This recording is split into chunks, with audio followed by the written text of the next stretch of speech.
Hello, everyone. Today we are going to be talking about the CPA approach as it pertains to working with base 10 blocks and adding two-digit to two-digit numbers. Again, this is the flat, and it is 100 pieces, or 100 units, and these are our rods, and there is 10 rods to make up a flat, and these are our units, and our units, there's 10 to make up a rod. And if we want to do this so kids can see they're exactly the same, and then this so they can see they're exactly the same, we can totally do that. So 100 units make up a flat, 10 rods make up a flat, and then 10 units make up a rod.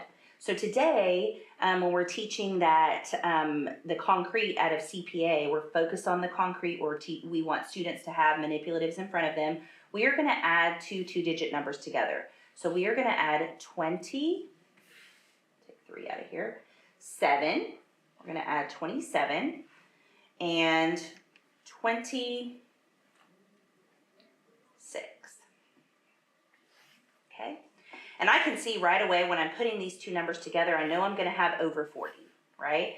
But I also know that there is 7 right here, and 3 more are going to make a rod, okay?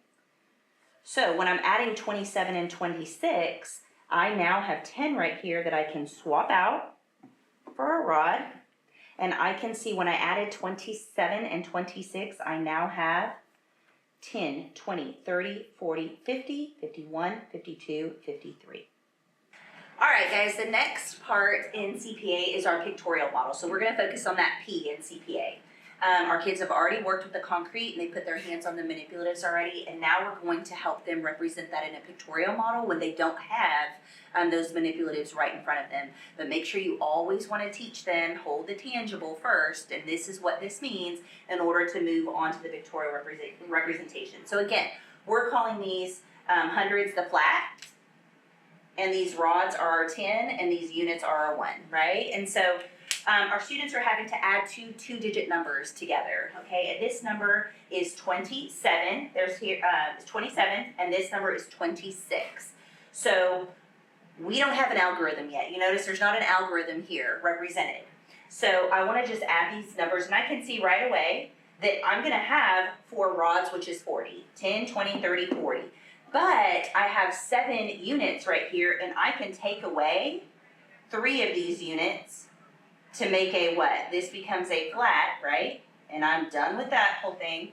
And then now I can see that I have 5 rods, 10, 20, 30, 40, 50, 10, 20, 30, 40, 50, and then I have 3 units left, and my total is 53. So 27 plus 26 is 53, and I had to do no algorithm to be able to get that.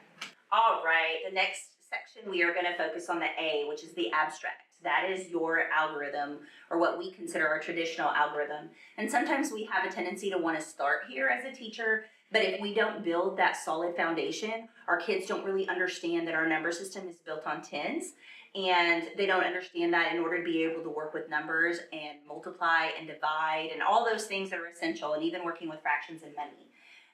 Okay, so here's our traditional algorithm, and we have 7 plus 6. But before we can even do that, let's have our students say 7 ones, because that reiterates place value, plus 6 ones equals how many sets of 1. So I know that some people say, okay, 7, the big number's already in my head, right? 7, and I've got 6 more to go, 8, 9, 10, 11, 12, 13. Okay, so I have 13.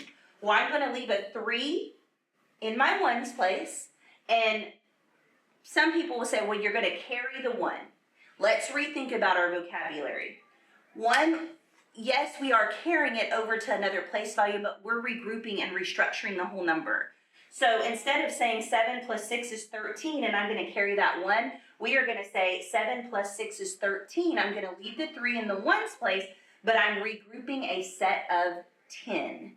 And so when you talk to your kids about the next place value, we want to talk about 2 sets of 10 plus 2 sets of 10 plus 1 set of 10 is 5 sets of 10.